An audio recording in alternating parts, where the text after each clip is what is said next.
जय हिंद, नमस्कार साथियों। आप सभी का मोस्ट वेलकम है आज के इस न्यू क्लास में। दोस्तों, आज की इस क्लास में हम लोग जो है बिहार पुलिस मध्य निषेध के लिए प्रीवियस ईयर्स क्वेश्चन के काफ़ी ही महत्वपूर्ण क्वेश्चन पढ़ने वाले हैं, जो आपके एग्जाम के लिए काफ़ी दोस्तों महत्वपूर्ण होंगे। तो यह क्लास आपके लिए इंपॉर्टेंट है, आप इसे अच्छे से देखिएगा। और वीडियो पसंद आने पे दोस्तों आप लोग वीडियो को लाइक करके चैनल को सब्सक्राइब कर लीजिएगा, ताकि आने वाले जो है डेली क्लास आपके पास दोस्तों सबसे पहले पहुंचे। चलिए हम लोग अब करते हैं क्लास को स्टार्ट दोस्तों, और देखते हैं आज के प्रश्न को। आप लोगों को जिस भी प्रश्न का आंसर पता हो, आप उसका आंसर जो है कमेंट बॉक्स में दीजिएगा, ताकि हमें पता चल सके कि आपको कौन कौन से क्वेश्चन याद है। चलिए देखिए दोस्तों आज के पहले नंबर प्रश्न को। स्वतंत्र भारत के प्रथम शिक्षा मंत्री कौन थे? चलिए इंपॉर्टेंट प्रश्न आपके लिए हो जाते हैं। स्वतंत्र भारत के जो है प्रथम शिक्षा मंत्री कौन थे? तो यहाँ पे आप लोग सही कीजिएगा ऑप्शन नंबर बी को, अब्दुल कलाम आज़ाद। ऑप्शन बी जो दोस्तों आप लोग यहाँ पे बिल्कुल ही सही हो जाएगा। अब चलिए हम लोग देखते हैं अगले नंबर प्रश्न को। अगला प्रश्न आप सभी के यहाँ पे है, वयस्क जू कहाँ स्थित है? वयस्क जू जो आपका है यहाँ पे वह कहाँ है स्थित दोस्तों, बताने आप सभी को। तो यहाँ पे आप लोग कीजिए क्या, तो यहाँ पे आप सभी को हो जाएगा क्या, यहाँ पे USA, ठीक है ना, यूनाइटेड स्टेट हो जाएंगे। ऑप्शन नंबर आप लोग यहाँ पे उल्टा सीधा हो गया, ठीक है ना। यहाँ पे यूनाइटेड स्टेट आप सही कीजिएगा, आपका यही जो है सही हो जाएगा। चलिए अब हम लोग देखते हैं अगले नंबर प्रश्न को। चलिए देखिए दोस्तों अगला प्रश्न आप सभी के यहाँ पे क्या है। प्रश्न आप सभी का है कि भारत का पहला कीट संग्रहालय कहाँ है? भारत का पहला जो आपका कीट संग्रहालय यह हो जाएगा कहाँ पे? तो तमिलनाडु में। आप लोग सही कीजिएगा, ये ऑप्शन आप लोग यहाँ पे सही हो जाएगा। चलिए दोस्तों देखिए अगले नंबर प्रश्न को। आप लोग यहाँ पे सार्क की स्थापना कब हुई? सार्क की स्थापना जो है ये आप हो जाते हैं कब? तो 1985 को। डी ऑप्शन आप सही कीजिएगा, यहाँ पे आप लोगों का डी ऑप्शन जो है बिल्कुल ही दोस्तों सही हो जाएगा। चलिए देखिए दोस्तों अगले नंबर प्रश्न का। आप लोग यहाँ पे प्रसिद्ध गीत सारे जहां से अच्छा की रचना किसने की है? इस गीत की रचना करने वाले जो है वह कौन है आपके? वो आपको जाएंगे मोहम्मद इकबाल।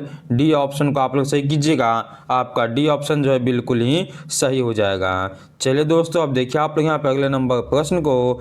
ज्ञान दीपक नामक पुस्तक की रचना किस महान संत ने की है? ज्ञान दीपक जो पुस्तक है इसकी रचना करने वाला हो जाएंगे कौन यहाँ पे? तो दरिया साहेब। ऑप्शन नंबर आप लोग यहाँ पे जो है बी को सही कीजिएगा, आपका बी ऑप्शन हो जाएगा बिल्कुल ही सही। चलिए देखिए अब अगले नंबर प्रश्न का आप लोग यहाँ पे कि बिहार में स्वदेशी आंदोलन के दौरान राखी बंधन दिवस कहाँ मनाया गया? राखी बंधन दिवस जो है यह मनाए जाते हैं यहाँ पे कहाँ पे? तो दरभंगा में। डी ऑप्शन को आप लोग सही कीजिएगा दोस्तों, आपका डी ऑप्शन जो है यह बिल्कुल ही सही हो जाएगा। चलिए अब देखिए दोस्तों अगले नंबर प्रश्न को। आप लोग यहाँ पे जमशेदपुर बिहार में 1857 की क्रांति का नेतृत्वकर्ता कौन थे? तो जमशेदपुर से थे आपके कौन? तो कुंवर नारायण जी। यहाँ पे आप लोग ऑप्शन नंबर बी को सही कीजिएगा, आपका बी ऑप्शन जो है बिल्कुल ही सही हो जाएंगे। बी ऑप्शन को आप लोग सही कीजिएगा। चलिए दोस्तों देखिए अगले नंबर प्रश्न को। आप लोग यहाँ पे प्रकाश संश्लेषण किससे होते हैं? प्रकाश संश्लेषण जो यहाँ पे किससे होते हैं दोस्तों यह बताने आपको। इसके लिए चाहिए कि आपको तो क्लोरोफिल चाहिए, यानी ए ऑप्शन आपका होगा यहाँ पे बिल्कुल ही सही। ए ऑप्शन को ही आप लोग सही कीजिएगा। चलिए हम लोग अब देखते हैं अगले नंबर प्रश्न को। अगला प्रश्न का आप सभी के यहाँ पे पोलेगरा रोग किस विटामिन की कमी से होता है? पोलेगरा रोग जो है ये आपको होते हैं किसकी कमी से? तो नियासिन की कमी से। नियासिन की कमी से होते हैं। बी ऑप्शन को आप लोग सही कीजिएगा, आपका बी ऑप्शन जो है वह बिल्कुल ही सही हो जाएगा। चलिए अब देखिए आप लोग यहाँ पर अगले नंबर प्रश्न को। अफ्रीका की मूल जाति कौन सी है? चलिए काफ़ी इंपॉर्टेंट प्रश्न आपके लिए है। अफ्रीका की मूल जाति जो है कौन सी आपकी हो जाएंगी? ये आपको हो जाएंगे यहाँ पे ऑस्ट्रेलोइड। ऑप्शन डी जो है आपका वह सही होगा। दोस्तों अभी तक आप लोगों ने वीडियो को लाइक नहीं किया है तो फटाक से वीडियो को लाइक कर लीजिए, और जितने भी साथी न्यू हैं वह सब्सक्राइब कर लीजिएगा, क्योंकि ऐसे क्लास आपको डेली मिलते हैं जिससे आप देख कर जो है अपनी तैयारी बहुत ही अच्छा कर सकते हैं।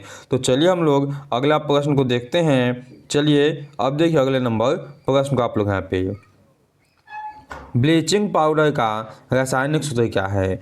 ब्लीचिंग पाउडर का जो रासायनिक सूत्र है वो आपको होते हैं क्या, CaCaOCl2। ऑप्शन बी आप लोग सही कीजिएगा, आपका बी ऑप्शन जो है वह बिल्कुल ही सही हो जाएगा।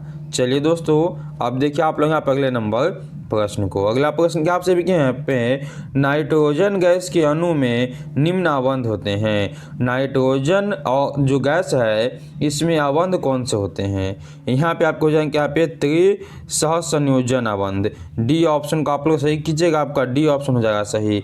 और नाइट्रोजन गैस जो आपका है यह वायुमंडल में कितना है, तो 78%। दोस्तों याद कीजिएगा कितना है, 78%, ठीक है ना, इसे भी आप याद कीजिएगा। चलिए अब देखिए दोस्तों अगले नंबर प्रश्न को आप लोग यहाँ पे, कोलाइड कणों द्वारा प्रकाश के परिकिरणन की परिघटना कहलाती है।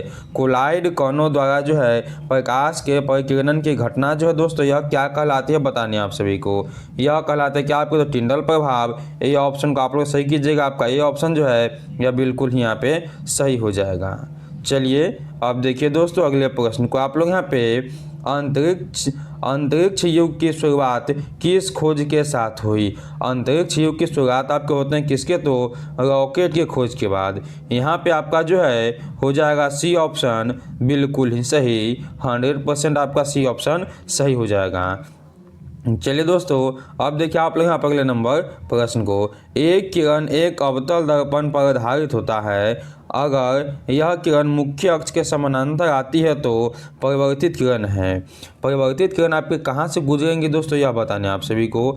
यह गुजर जाते हैं कहाँ से आपके, तो फोकस से गुजरेगी। ऑप्शन ए हो जाएगा आपका सही कि फोकस से गुजरेगी। चलिए देखिए दोस्तों आप लोग यहाँ पे अगले नंबर प्रश्न को, अगला प्रश्न क्या आप सभी के यहाँ पे, कि बर्फ पानी पर क्यों तैरता है। जो बर्फ है आपका यह पानी पे दोस्तों तैरते क्यों, यह बताने आप सभी को। यह तैरते यहाँ पे क्यों, क्योंकि बर्फ का घनत्व जो है पानी घनत्व से क्या होता है, कम होता है। यहाँ पे आपका हो जाएगा बी ऑप्शन जो है सही हो जाएगा। चलिए देखिए दोस्तों अगले नंबर प्रश्न को आप लोग यहाँ पे, निम्नलिखित यंत्र में पवन का वेग मापा जाता है। इनमें कौन वह यंत्र है दोस्तों जिसका वेग जो है जिससे पवन के वेग को मापा जाता है। वो आपके यहाँ पे हो जाएंगे एनीमोमीटर। इससे आपके जो हवा के वेग को मापा जाता है। डी ऑप्शन को आप लोग यहाँ पे सही कीजिएगा। चलिए देखिए दोस्तों अगले नंबर प्रश्न को आप लोग यहाँ पे, बिहार के चिरांद नामक पुरास्थल की प्राचीनतम संस्कृति है। प्राचीनतम संस्कृति वह किसकी है यह बताना आप सभी को। तो आप कहिएगा यहाँ पे नवपाषाणिक, ठीक है ना, नवपाषाणिक संस्कृति की वह क्या है, तो संस्कृति है। सी ऑप्शन आपके यहाँ पे हो जाएंगे बिल्कुल ही सही। चलिए दोस्तों अब देखिए आप लोग यहाँ पे अगले नंबर प्रश्न को, प्रश्न क्या आप सभी क्या है, कुम्हार स्थल संबंधित है प्राचीन से, किससे संबंधित है वह प्राचीन में। कुम्हार स्थल जो है यह संबंधित है किससे, तो आप कहिएगा यहाँ पे पाटलिपुत्र से। ये ऑप्शन आपका हो जाएगा यहाँ पे बिल्कुल ही सही। चलिए दोस्तों देखिए आप लोग यहाँ पे अगले नंबर प्रश्न को, प्रश्न क्या आप सभी का, कि भारत में प्रतिवर्ष आर्थिक सर्वेक्षण कौन प्रकाशित करता है।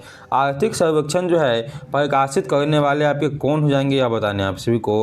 वो आपके कौन हो जाएंगे, तो वित्त मंत्रालय भारत सरकार। ये ऑप्शन ही आपका जो यहाँ पे वह सही हो जाएगा। चलिए दोस्तों देखते हैं अगले नंबर प्रश्न को, प्रश्न क्या आप सभी के यहाँ पे है, कि भारत में पंचवर्षीय योजनाओं की रूपरेखा तैयार करने के लिए कौन उत्तरदायी है। इन्हीं की रूपरेखा जो है तैयार करने के लिए उत्तरदायी जो है यह कौन आपके हो जाएंगे, तो योजना आयोग हो जाएंगे। कौन हो जाएंगे आपके, योजना आयोग। डी ऑप्शन का आप लोग सही कीजिएगा। चलिए देखिए दोस्तों अगले प्रश्न का आप लोग यहाँ पे, कि भारत में राष्ट्रीय आय का लेखा किसके द्वारा प्रकाशित किया जाता है। तो भारतीय जो आपका राष्ट्रीय आय है इसका लेखा प्रकाशित होते हैं किसके द्वारा, तो केंद्रीय सांख्यिकी संगठन के द्वारा। यहाँ पे आप लोग डी ऑप्शन को सही कीजिएगा, आपका डी ऑप्शन हो जाएगा बिल्कुल ही सही। देखिए आप लोग यहाँ पे 24 नंबर प्रश्न को, नेहावा सेवा बंदरगाह किस राज्य में है। नेहावा सेवा बंदरगाह जो है यह कहाँ पे हो जाएंगे, तो महाराष्ट्र में हो जाएंगे। ये ऑप्शन आप लोग सही कीजिएगा, आपका ये ऑप्शन हो जाएगा बिल्कुल यहाँ पे सही दोस्तों। चलिए दोस्तों देखिए आप लोग यहाँ पे अगले नंबर प्रश्न को, प्रश्न क्या आप सभी के यहाँ पे है, कोकार स्वर्ण खदानें किस राज्य में स्थित है। कोलार स्वर्ण खदानें आपके जो है यह स्थित हो जाएंगे कहाँ पे, तो कर्नाटक में। यहाँ पे आप लोग जो है दोस्तों डी ऑप्शन को सही कीजिएगा, डी ऑप्शन आपका सही हो जाएगा।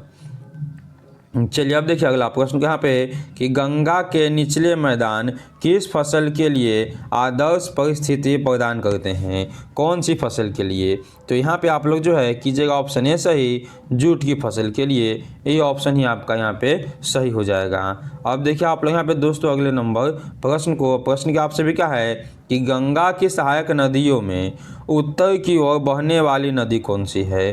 तो उत्तर की ओर बही कौन सी नदी, यहाँ पे आप लोग कीजिए क्या ऑप्शन नंबर सी, सोन नदी जो है उत्तर की ओर बहती है, सी ऑप्शन सही है। कोसी को हम लोग जो है बिहार का क्या कहते हैं, तो बिहार कैसे कहते हैं, शोक नदी। कोसी क्या कहते हैं, बिहार का शोक नदी कहते हैं। चलिए अब देखिए आप लोग यहाँ पे अगले नंबर प्रश्न को, क्या आपसे भी क्या गारो खांसी यानी कह सकते हैं कि गारो खांसी पहाड़िया कहाँ स्थित है, या केवल गारो पहाड़िया जो है यह कहाँ पे स्थित है। यहाँ पे कहाँ पे, तो मेघालय में दोस्तों। डी ऑप्शन को आप सही कीजिएगा, आपका डी ऑप्शन जो है बिल्कुल यहाँ पे सही हो जाएगा। अब देखिए दोस्तों आप लोग यहाँ पे अगले नंबर प्रश्न को, अगला प्रश्न आप सभी के यहाँ पे है कि निम्न में से कौन सा देश विश्व का प्रमुख कोयला उत्पादक है। विश्व का प्रमुख कोयला उत्पादक देश जो है, तो यहाँ पे आप कहिएगा ऑप्शन नंबर बी होगा सही, चीन जो है प्रमुख कोयला उत्पादक है। और अपने भारत में जो है, भारत में अपने कौन हो जाएंगे, तो झारखंड में जो है कोयला सबसे अधिक होता है अपने भारत में दोस्तों। इसे भी आप याद कीजिएगा, आपका बी ऑप्शन हो जाएगा बिल्कुल ही सही। चलिए अब देखिए आप लोग यहाँ पे अगले नंबर प्रश्न को, कटंगा पठार में मुख्य रूप से क्या पाए जाते हैं। कटंगा पहाड़ में जो है पाए जाएंगे कौन से आपके, तो हीरा पाए जाते हैं। ए ऑप्शन को ही आप सही कीजिएगा, आपका ए ऑप्शन जो है वह बिल्कुल ही दोस्तों सही हो जाएगा। ए ऑप्शन आपका होगा सही। दोस्तों यह थे आज के टोटल आपके 30 इंपॉर्टेंट प्रश्न जो आपके एग्जाम के दृष्टिकोण से काफ़ी महत्वपूर्ण थे। हमें उम्मीद है कि आप लोग क्लास अच्छा लगा होगा, और क्लास आप लोग अच्छा लगा दोस्तों तो प्लीज़ आप लोग क्लास को लाइक कर दीजिए, और जितने भी हमारे साथ न्यू हैं वो चैनल को सब्सक्राइब कर लीजिए, क्योंकि ऐसे क्लास डेली आपको मिलेंगे दोस्तों, जिससे आप देख कर अपनी तैयारी जो है बहुत ही अच्छा कर सकते हैं। चलिए हम लोग मिलते हैं कैसे ही नेक्स्ट वीडियो में, तब तक के लिए जय हिंद जय भारत।